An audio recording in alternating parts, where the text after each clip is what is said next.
You're listening to a Frequency Podcast Network production. The Brock and Dalby Podcast. This is the Brock and Dalby Podcast. Welcome to Monday. My name is Brock. I'm Dalby. I'll talk about going to the Leafs game because I wasn't here on Friday in just a second, but I did end up picking up my girlfriend's mom and her brother from the airport in Toronto up on Friday. Did a little run. We went to Niagara Falls, went to Toronto, the Ripley's Aquarium and all that stuff. And super touristy. super tourism shit, man. And can I just say something? The worst part about going to Niagara Falls is looking at the falls. It's one of those things in life. Like, I've heard people that take a road trip and they're like, oh, I've always wanted to go see the Grand Canyon. And then you get there, and when you look at the falls, you feel like you should be doing more. Like, you go there, you're like, oh, wow, it's beautiful. You take your little picture, and then everybody just lingers around because you feel like you're supposed to be doing something while you're there. The thing about, like, the Niagara Falls, Grand Canyon, as you mentioned, any of those, like, great wonders of nature is you'll see people that'll tell you that they had, like, a reawakening. Like, they found something in themselves just by laying eyes on this thing, and then you go, and you're like, that's pretty fucking cool. I mean, don't get me wrong. Like, I've been going to Niagara Falls since I was a wee young warthog, right? Sure, it's maybe a little spoiled for you. But even my girlfriend's mom, who has never seen Niagara Falls before, we went and looked at it, and like after 15 minutes, she's like, all right, what do we do now? Casino, I guess. That's what it is. It's like when someone's showing you photos of their baby, and you're like, all right, let's wrap this shit up and let's just go gamble now. I got it in the first couple minutes, and again, unless you have that deeply profound experience, which not most people have, then at the end you're just like, so the water starts up there, goes down there. Like, I really have to piss now. Cool. What is it? Big gulps, eh? Yeah, right on. Yeah.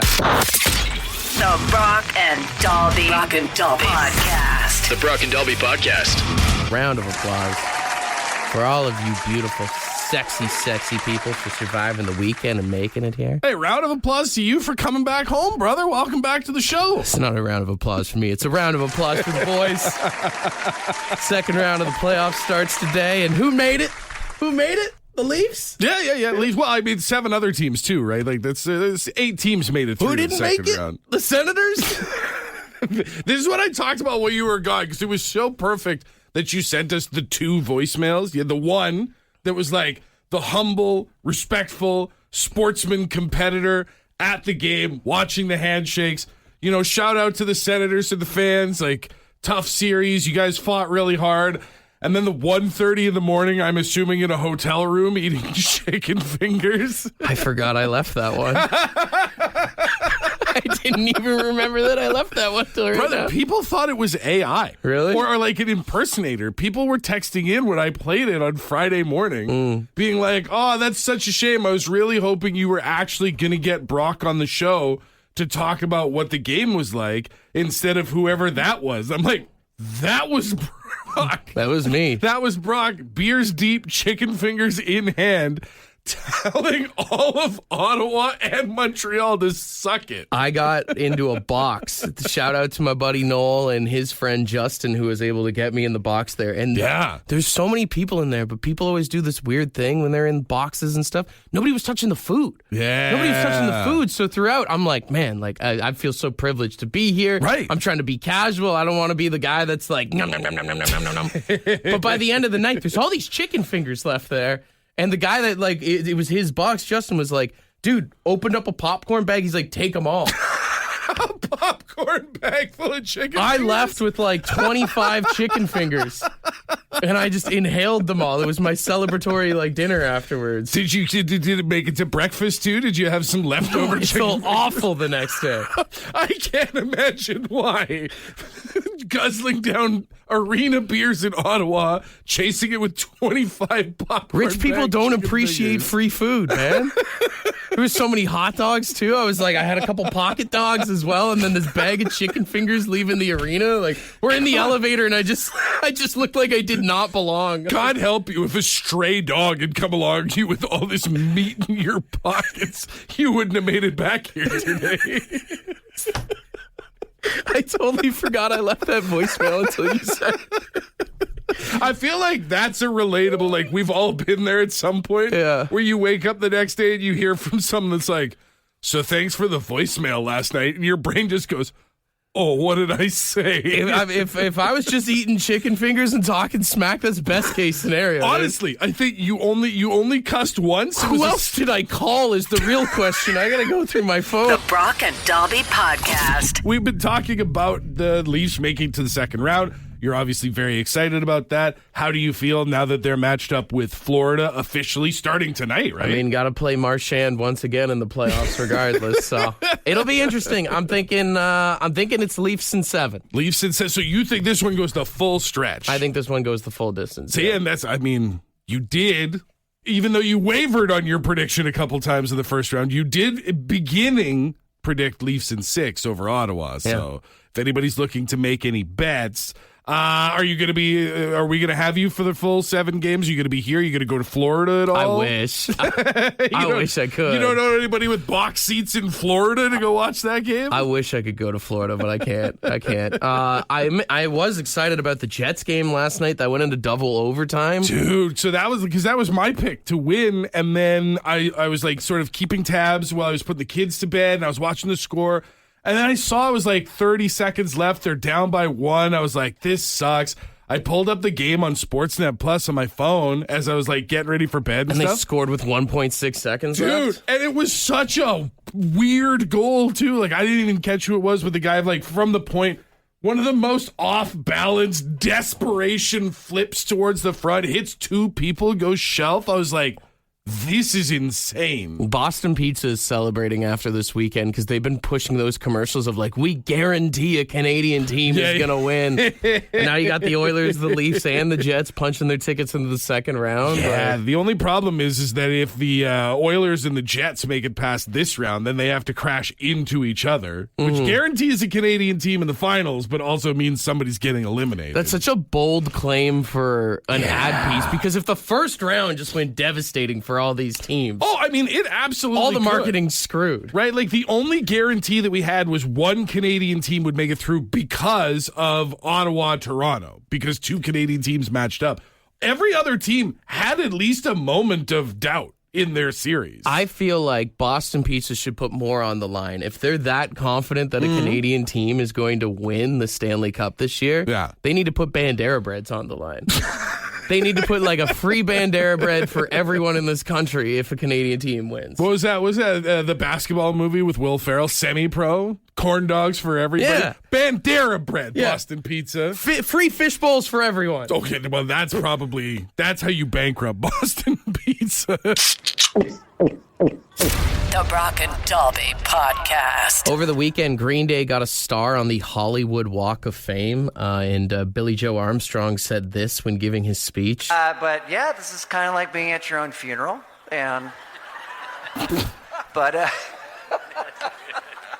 I don't know what the I'm going to say. Which is kind of true. I mean, they're like celebrating your whole legacy. It's like you're dying. But... It is. It's very similar to like with the Hall of Fame and stuff like that. Like to be celebrated and have your career looked back on, and then you're like, we have a new album coming out next year. Like it feels weird because it feels like something that should happen when you're done. Now, it is a cool honor, you would think, to get a star on the Hollywood Walk of Fame, but after I saw this, I started people saying online that it's like Green Day paid to get a star on, which I didn't know. Oh, yeah, a lot of those things are basically marketing tools. Well, apparently what you have to do is to even become a nominee for the Hollywood Walk of Fame, everyone that's on there had to pay $75,000 to become a nominee. Then they have like their panel or their organization that overlooks like all the applications, right? Yeah. So you can pay the $75,000 and never get a star, but they look at like how much success you've had as a celebrity, whatever. Is it charity stuff that you've done, blah, blah, blah, all that kind of crap. And then on top of that, after the panel goes through, you either get selected or you don't. And each year, if you want to get nominated again, you have to pay another $75,000. I also heard that there's a fee that you have to pay if you do get a star for like upkeep, like keeping maintenance it clean. fees and stuff. Yeah. Yeah. So it's like, I do feel like it would be cool to be recognized as like, wow, Green Day, big band, done a lot of things, widely regarded, all this stuff. but it does cheapen it. Like, there's nothing punk rock about paying to win an award. Well, it's kind of like how people pay for the verified check mark on social media, because the check mark used to just be for famous people or people of some sort of stature. It meant that you had achieved some level of fame or success that was warranted of, like, this is this person. You should celebrate. It's like paying for the VIP section in the club. Right. You know what I mean? Like, you're paying to behind the tethered ropes there. You used to look at the people in the clubs back there and you'd be like, wow, that must be somebody famous. And you're like, nah, Joey's uncle had an extra $200 from his taxes, so they're getting bottled service tonight. If you have $75,000, you could apply for a star on the Hollywood Walk of Fame. The good news is if you have just a spare $75,000, you've probably been successful at something. If you're spending money like that, you're probably the kind of guy who spends money on bottle service, too. This is the Brock and Dalby Podcast. Do you ever hear of the Jerky Boys back in the day? Those are like the prank call guys? The prank call guys. They started off with just like mixtapes that kind of back in the tape trading days got a little bit, I guess, viral for what it was at the time. Before viral was a thing. Exactly. Yeah. Then they got signed. They started putting out CDs. Well, this year is the 30th anniversary of their movie. The two guys that were responsible for all the prank calls actually got cast to be in a Jerky Boys movie. Okay. Where they got in trouble with the mob by prank calling and pretending to be a new mob boss in town. If you don't remember the Jerky Boys, I actually found a clip of the movie, The Jerky Boys, here. Hey, lady, you gotta help me. What is the problem, sir? Oh, I got hemorrhoids bad. My ass is killing me. I need help. And that's about as long a clip as you can play from that movie before it gets really inappropriate. But I was thinking about it, man. I remember I had a Jerky Boys CD in my old 6-disc changer back in the day. Used to pop up and play these little comedy bits. I thought it was the funniest thing in the world. And now I'm thinking about it, and I'm like, prank calls just aren't a thing anymore. Not really. Honestly. No. Now, because everybody's got caller ID. But you probably felt badass having that as a kid. I did, man. Like, having that, and there was a couple other, like, different, like, comedy tapes and stuff like that. Basically anything that had a lot of cussing in it back in the day. Well, even in general, I mean, as a kid, if you had a parental warning on a CD, that made you feel pretty cool. And it's funny because couldn't feel further from cool now. But I had like an ICP, Insane Clown Posse CD that had like cuss words in the title and the parental advisory sticker on the front. And I like kept it hidden so that my parents wouldn't see it. I was like, this is so cool. It was CDs with parental warnings, and having access to nudie magazines always made you feel badass as a kid. I did feel like I missed out. Like I didn't have the older brother to sort of pass those things down to me. But we did have an uncle come stay with us for a little bit, and when he left, I was like told to go clean the room that he had been staying in, and I found one magazine.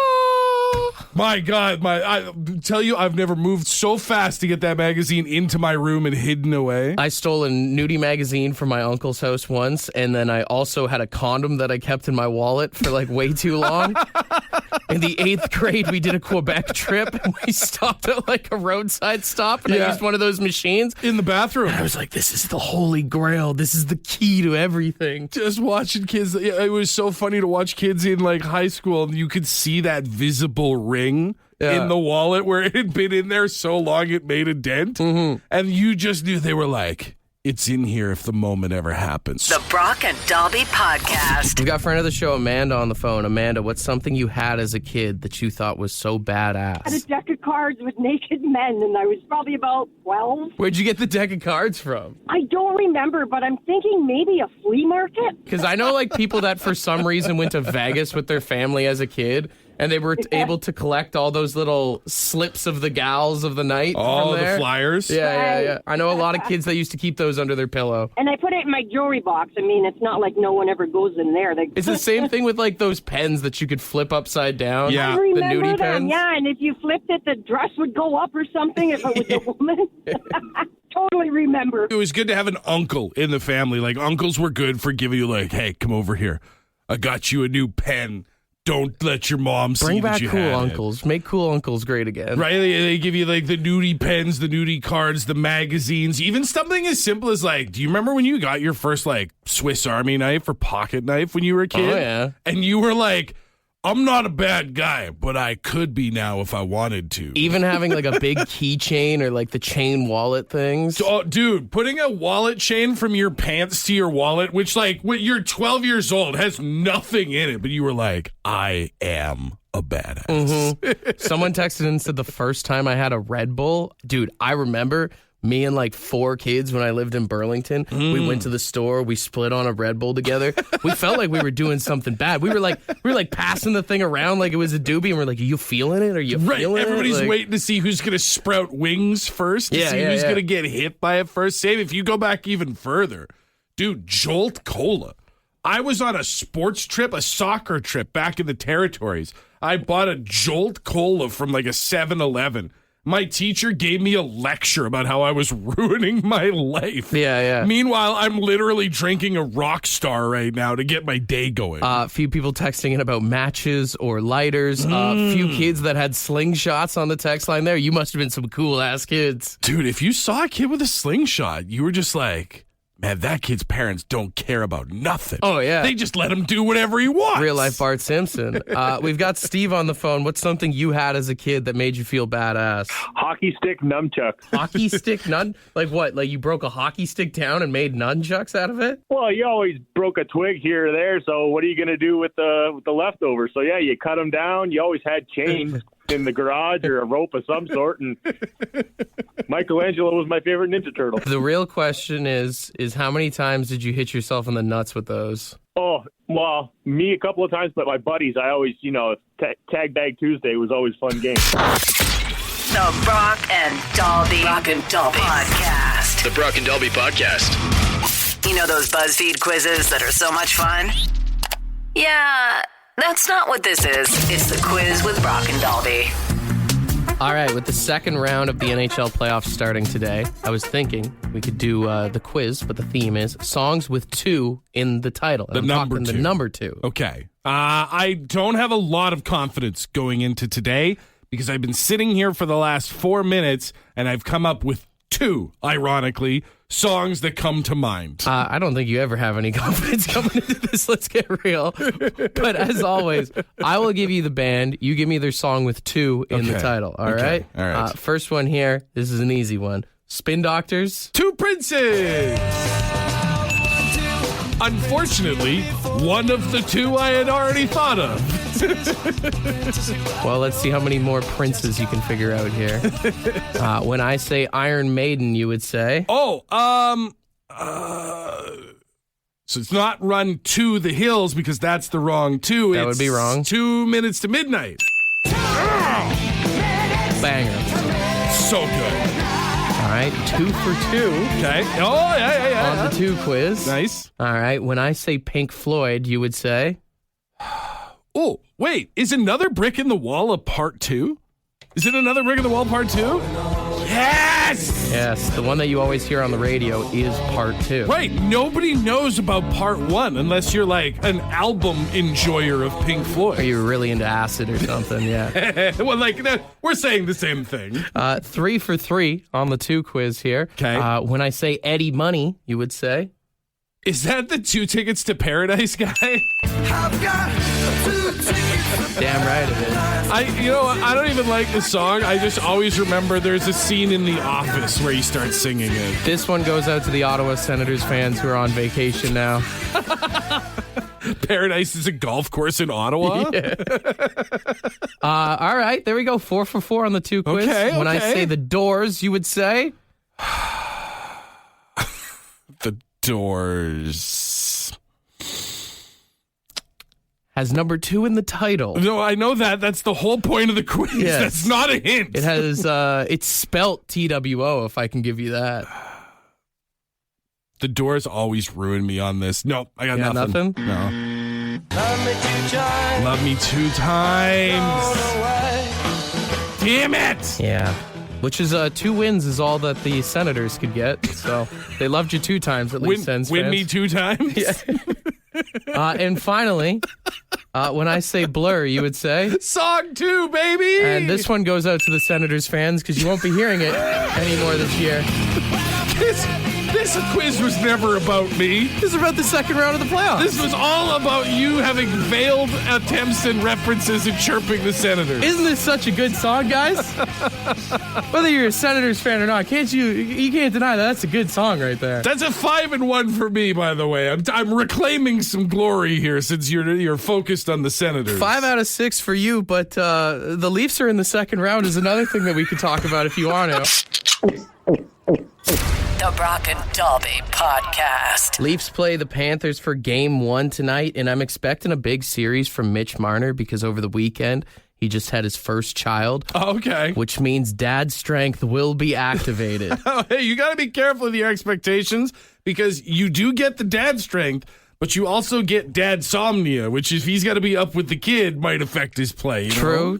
I'm just saying, like, anybody knows, as soon as someone has a kid, dad's strength is just engaged. It's 100% a real thing. He's going to be absolutely ruthless in front of the net. You ever tried arm wrestling your dad? Like, you will lose even if your dad hasn't been to the gym in decades. That's just it. And you'd think because you can look back and be like, well, yeah, I used to like wrestle with my dad. He beat me up. But I mean, he was a grown-up and I was a kid. But then you get to adult age and your dad's starting to push on in years. Why is he still so strong? Yeah. He's supposed to be getting weaker now. Even the guys with the biggest guts, like, they're still just strong. They've got those calloused, gripped hands. Oh, those are load-bearing, but they look like they're out of shape, but that's all structural. 100% agree. That's the problem. Dude, even my dad, like, he poked his chest out at me a few months ago, and I was like, felt like I got stabbed or something. I was like, what is going on here? That's partially the muscles, and then also the Brillo pad across the chest also helps to impact the blow. I think there's something when you have kids that all of a sudden it just like triggers something in your brain and you're just wired different after that. Well, I think a big part of it, because you'll hear stories of people who do crazy feats of strength when their children are in danger or like when their safety is on the line, but also just to get them to stop complaining. You know what I mean? Like, you ever lift a whole sectional up just so your kid can get that toy that's stuck underneath? Having kids is like a secret cheat code in a video game to like boost up your strength levels. Like, everything ramps up. It's not like crazy. Like, I couldn't compete in the Olympics or anything like that, but I did get significantly stronger. As soon as you have kids, you get weird reflexes, strength, and terrible jokes. It's just a triple threat. Also a heart murmur, but that's neither here nor there. The Brock and Dalby Podcast. Kyle, you got a story about dad's strength that you witnessed? Yeah, my dad ripped the door off of a 97 Cavalier when we got T-boned when I was little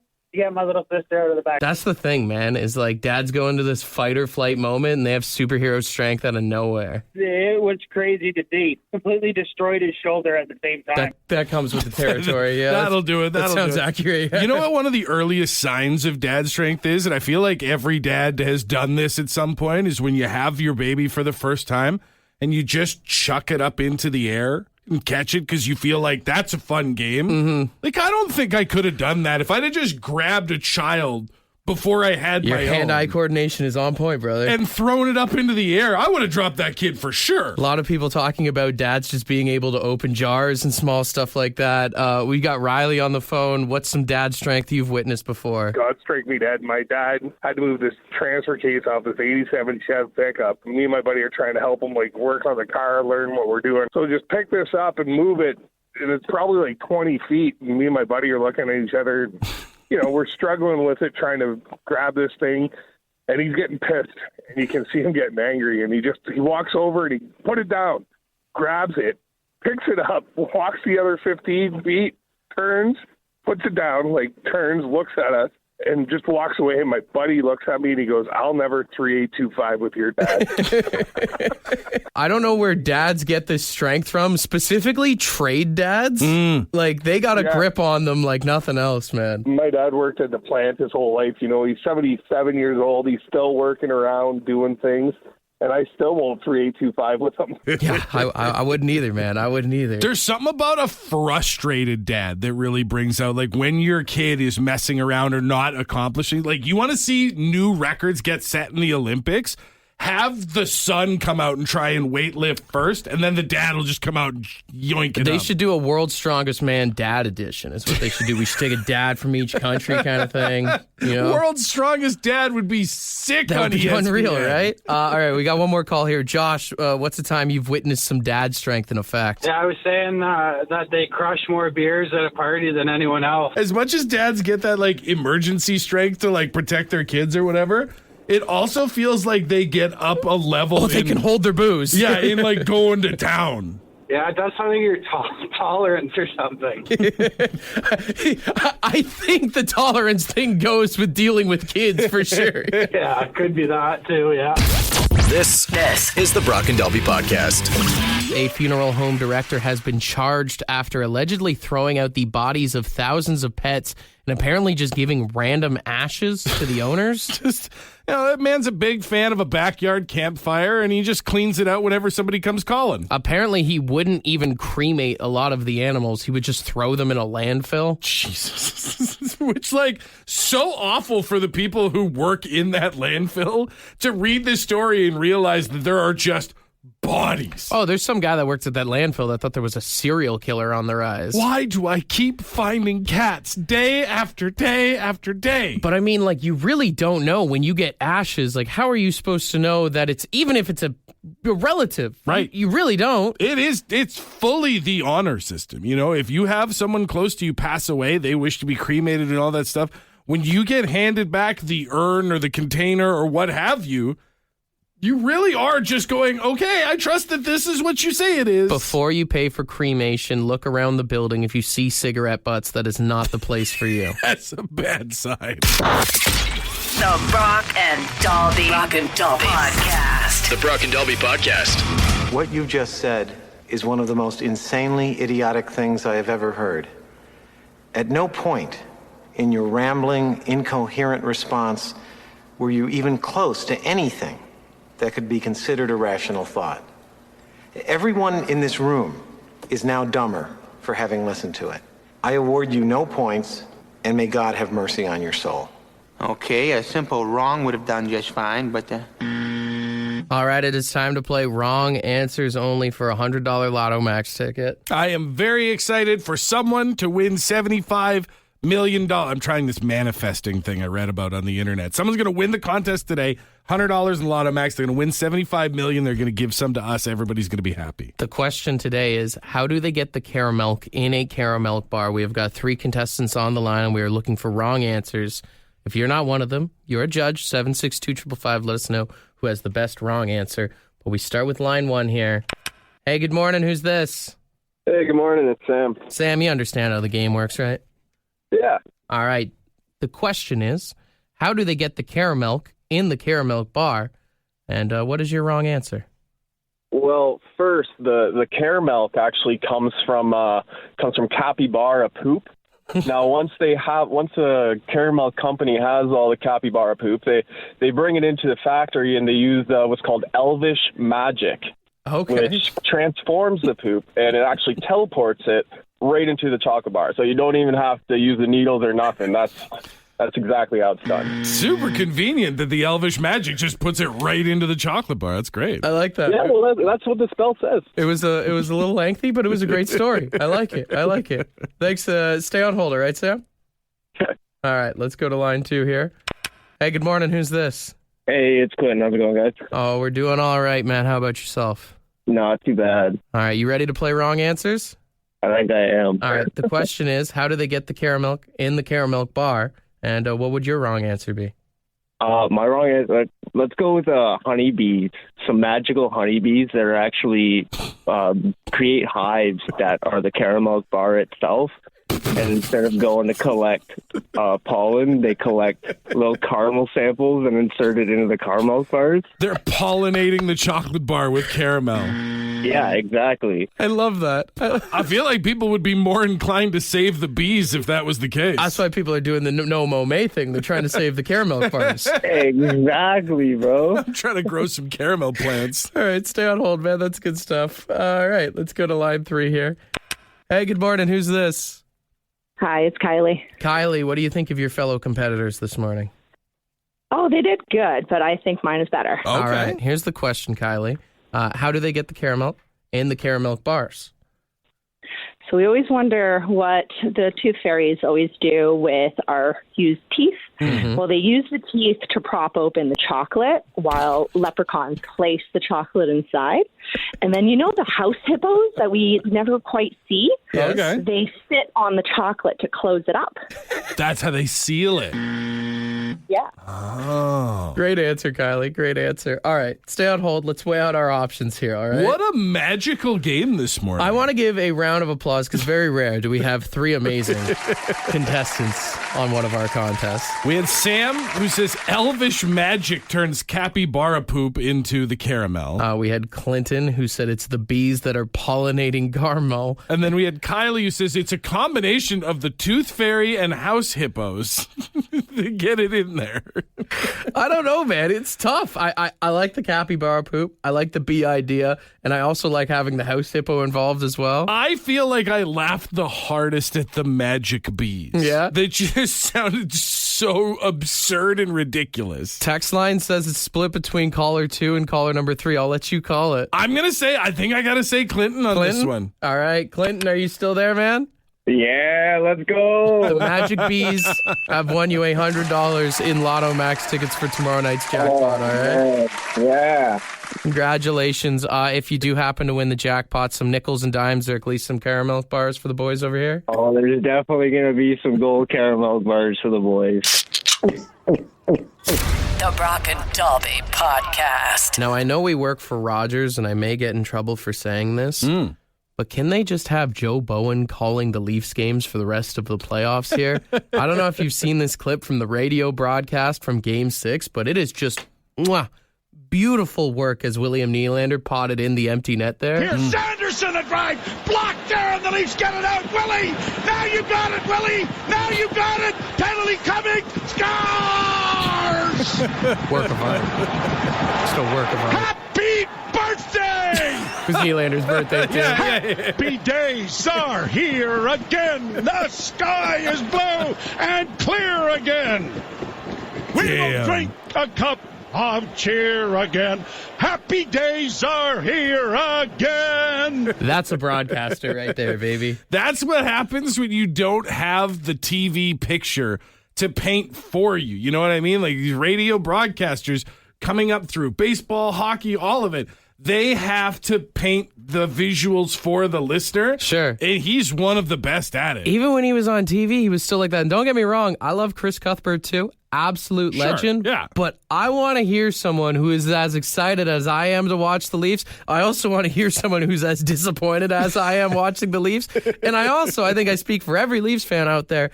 I just want to hear these sweet words again. Holy mackerel! Oh, I miss that so much. I mean, I'll say I could go this next series without hearing them, but that's, of course, cheering against the Leafs. As a broadcaster, I'm just in awe of what that man does. I've always wondered if Joe Bowen in his personal life, if he still rips. Holy mackerel! Outside of the job, do you think he's ever sitting in traffic in Toronto sometimes and someone cuts him off? Holy mackerel! Absolutely. No, I mean, for sure. This is the kind of guy that I guarantee you walks out of his house and sees a $5 bill on the ground. Holy mackerel! Absolutely rips one. Stubs his toe in the basement. Holy mackerel!